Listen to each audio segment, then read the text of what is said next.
ప్రపంచంలో రాజ్యాలన్నీ కాలానుగుణంగా కనుమరుగైపోయాయి. చాలా రాజ్యాల గురించి మనం వింటాం కదా. ఈజిప్షియన్ కింగ్డమ్, పాత నిబంధనలో ఐగుప్తు ఫరోలు అంటే విరాజిల్లారు. ఈరోజు ఈజిప్ట్ దేశానికి వెళ్ళి చూడండి, రాజుల సొమ్ము రాళ్లపాలు అయిపోయాయని, రాజ్యాలు ఏమైపోయాయో, రాజులు ఏమైపోయాయో, కోటలు ఏమైపోయాయో గబ్బిలాల కొంపలుగా మారిపోయాయి. ఆ తర్వాత అష్షూరు సామ్రాజ్యాన్ని గురించి బైబిల్లో చూస్తాం, బబులోను సామ్రాజ్యాన్ని గురించి చూస్తాం, గ్రీసు సామ్రాజ్యాన్ని గురించి చూస్తాం, మాదీయ పారసిక రాజ్యాన్ని గురించి చూస్తాం.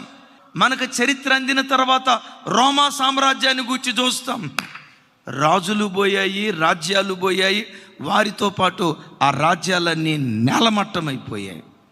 2000 సంవత్సరాల నుండి యేసుక్రీస్తు రాజ్యం నేటికి విరాజిల్లుతూనే ఉంది.